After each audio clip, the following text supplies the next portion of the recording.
हाँ तो नमस्कार दोस्तों, आज आप लोगों के सामने वर्णमाला लेकर के आए। वर्णमाला आपको हिंदी ग्रामर का बहुत ही मोस्ट इम्पोर्टेंट वीडियो है। अगर आप कंपटीशन की तैयारी कर रहे हैं या अगर ग्रामेटिकल अगर लैंग्वेज के बारे में अगर आपको प्रॉब्लम है हिंदी से संबंधित, तो वर्णमाला वाला टॉपिक आज लेकर के आप लोगों के सामने आए। इससे बेहतरीन आपको टॉपिक और कहीं नहीं मिलेगा और पूरे बहुत ही इजी वे में आपको समझाने के लिए कोशिश किया है। और ये ध्यान दीजिए कि जो भाषा, अगर आप कंपटीशन यूपी पुलिस, यूपीएसआई या और भी किसी एग्जाम, जो कंपटीशन का एग्जाम देना चाहते हैं जिसमें हिंदी आपका आने वाला है, ये इससे बाहर वर्णमाला से कुछ नहीं आएगा। कैसे क्वेश्चन उठ सकते हैं, किस प्रकार के क्वेश्चन आप लोग आ सकते हैं, वैसा क्वेश्चन यहाँ पे पिकअप किया गया है। तो आप ध्यान दीजिए, वर्णमाला सबसे पहला जो लेटर आपके माइंड में चल रहा है, वर्णमाला किसे कहते हैं, क्या होता है वर्णमाला। अब तक बचपन में आप लोग ऐसे पढ़ते आए हैं। और वर्णमाला बेसिकली आपको ये बता दे, वर्ण एक आपका है, वर्ण है और ये माला, ये दो वर्णों का एक तरह से मानिए तो आपका मेल है ये वर्ण माला। वर्णमाला क्या होता है, ये हिंदी भाषा का, वर्णमाला एक तरह से जो हिंदी भाषा का सबसे छोटा यूनिक इकाई है। जो वर्ण होता है, वर्णों का जो सुव्यवस्थित ढंग से अगर उसको अरेंजमेंट करें, जो वर्ण को हम सुव्यवस्थित ढंग से अरेंजमेंट करें, वही वर्णमाला कहलाता है। ऐसे आप लोग याद कीजिए, जो माला होता है, जो हार होता है, अच्छे तरीके से उसमें जो बुन करके जो रखा जाता है, उसी तरह के छोटे छोटे आपको मोतियों जिस तरह से बुना जाता है अच्छे तरीके से, वही आप लोगों का वर्णमाला बहुत ही छोटा इकाई है भाषा का सबसे छोटा इकाई। इसको हम लोग यहाँ पे आप डायग्राम, इसका स्क्रीनशॉट भी ले सकते हैं। सबके बारे में आपको हम एक्सप्लेन करेंगे और ये वीडियो आपको 2-3 पार्ट में हो सकता है। आप लोग घबराइएगा मत, 2-3 पार्ट में होगा, आप लोगों को जाएगा पूरा वर्णमाला का कंप्लीट कोर्स, आपका पूरा अल्फाबेट का कंप्लीट कराया जाएगा। इसको इंग्लिश में अल्फाबेट कहते हैं, ठीक। तो ये सबसे पहले तो आपका वर्णमाला होता क्या है, जो ध्वनि है, जो भाषा की वो ऐसी छोटी इकाई जो सबसे छोटी ध्वनि वर्ण कहलाती है। वर्ण किसे कहते हैं, वर्णमाला तो आपको समझ में आ गया कि सुव्यवस्थित वर्णों का सुव्यवस्थित ढंग से वर्णमाला कहते हैं। लेकिन यहाँ पे बात आती है कि अब वर्ण किसे कहते हैं। तो भाषा होती है, जो लैंग्वेज होता है, जो भाषा का सबसे छोटी इकाई जो होती, जो ध्वनि होती है, उसी को ही वर्ण कहा जाता है। उसी को क्या कहते हैं, वर्ण कहते हैं। इससे ज्यादा आप लोग जो वर्ण से ऊपर आएंगे तो आपका वर्ण से आगे जब आएंगे तो अक्षर होता है। इससे आगे आप जब आएंगे तो आपका क्या होगा, अक्षर होता है। ये क्या होता है, अक्षर। और सबसे छोटा आपका जो वर्ण, सबसे छोटी ध्वनि, इसके बाद अक्षर के बाद तब आता है आपका शब्द आता है, ठीक। भाषा का सबसे छोटी का, जैसे वर्ण आपका ये सब, आपको ये सब ऐसे करके एक एक करके वर्ण आपको हम दिए हैं, तो ये ऐसे करके आपका ये वर्ण हो गया। जैसे एक वर्ड हम लेते हैं, राम लेते हैं, एक आपको ले लिए राम वाला हम जो शब्द लिए, ये राम में आपका कितने, राम एक शब्द है, अक्षर इसमें कितने हैं, रा है और धन आपका म है। ये अब इसमें अक्षर आपका आधा र, हाफ र, ऐसे अब प्लस अ होता है, अब प्लस आपका म, अब फिर प्लस अ, ये आपका दो ऐसे 4 लेटर से मिल करके आपका ये बना है। जो राम है ये र है, फिर आ है, फिर म, हाफ म है, फिर अ है आपका, ऐसे मिल करके ये आपका राम बना है। तो इसी तरह सबसे छोटा इकाई जो जिसको हम लोग तोड़े न, वो आपका वर्ण कहलाता है, ठीक। तो इसको भी परिभाषा आप लोग ध्यान दीजिए। और वर्णमाला क्या है, वर्णों के व्यवस्थित ढंग को वर्णमाला कहते हैं।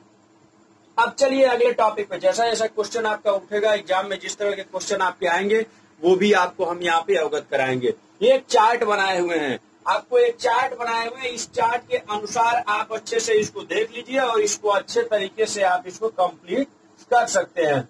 ये देखिए कितने प्रकार के होते हैं, आपको बता दें यहाँ पे, जो वर्णमाला दो प्रकार के, एक स्वर होते हैं और एक व्यंजन होते हैं। वर्णमाला को 2 भागों में हमने बांटा है यहाँ पे, स्वर और ये व्यंजन।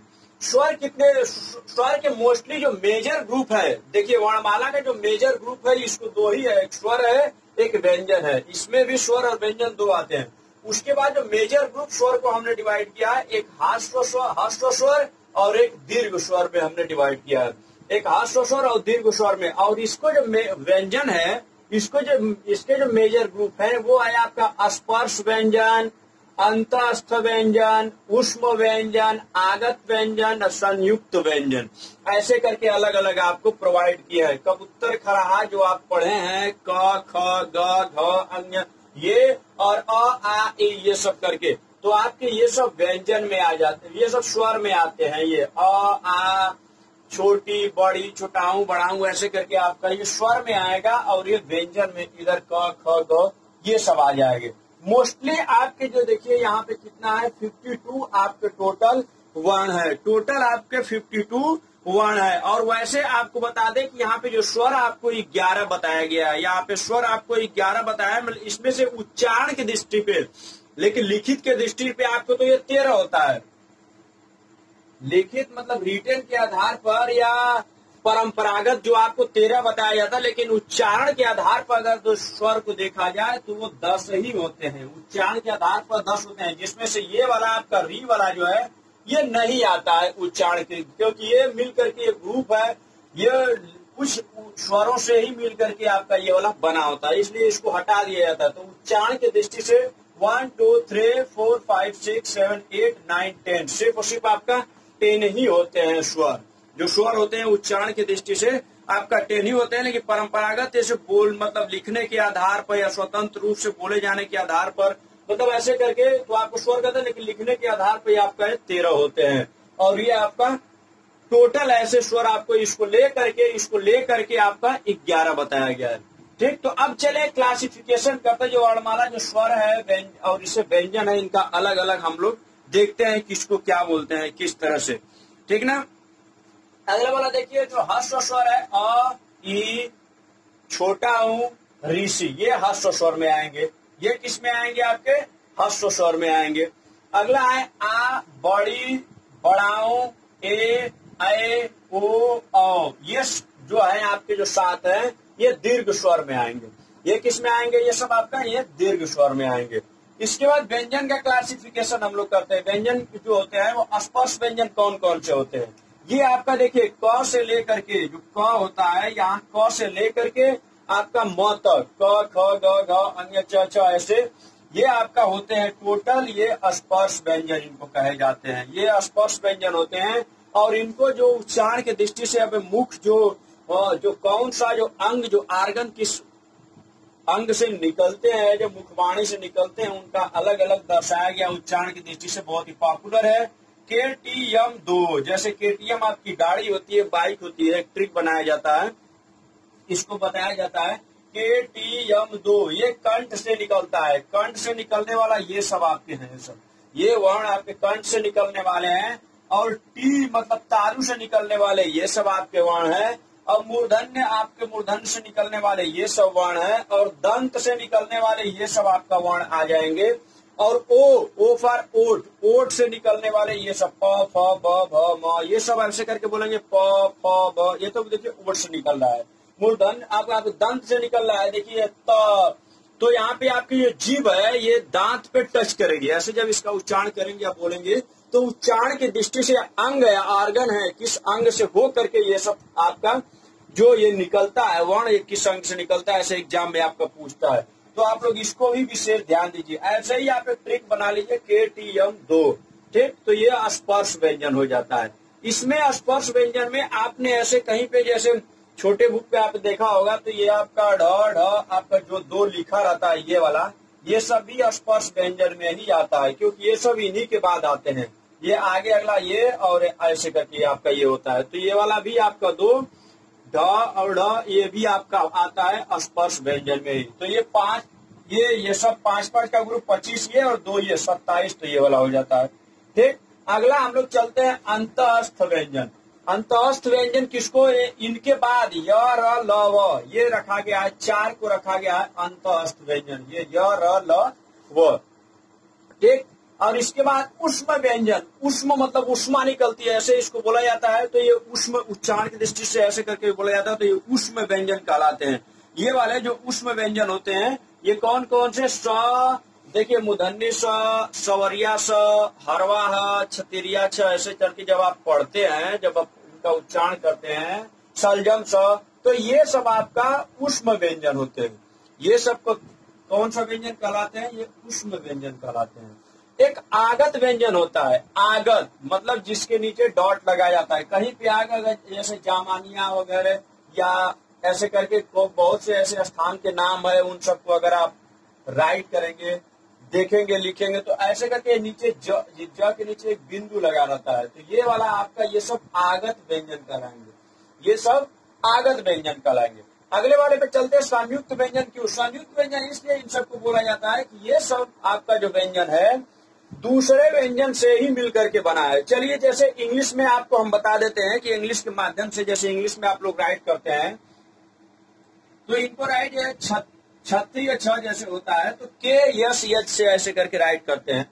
चलिए वैसे भी देख लिया करिए। इसका जो इंग्लिश आपका होता है के यस यच होता है। के से का, यस से स, इस तरह से आप लोग एक मतलब ट्रिक एक बता रहे हैं किससे मिल करके बना है, वो तो बाद में बताएंगे। लेकिन ये संयुक्त व्यंजन, संयुक्त मतलब ग्रुप से मिल करके बना है। तो देखिए इस तरह से भी आ गया टी आर। ये देखिए टी और आर होता है, जैसे आप लिखते हैं तो इस तरह से भी त्र हो जाता है। लेकिन किससे किससे? तो संयुक्त व्यंजन।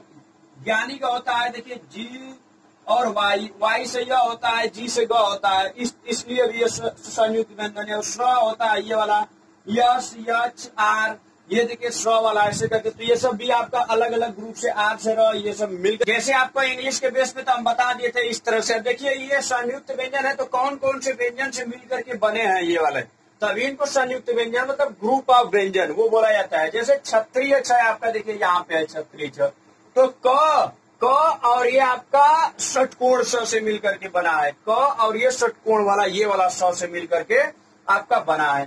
त्र है जो त्रिशूल त्र आपको जो पढ़ते हैं, ये त्र किससे मिलकर करके बना है? देखिए हाफ आधा त प्लस र, राष्ट्र जो रथ वाला जो र होता है उससे मिलकर के आपका ये बना है।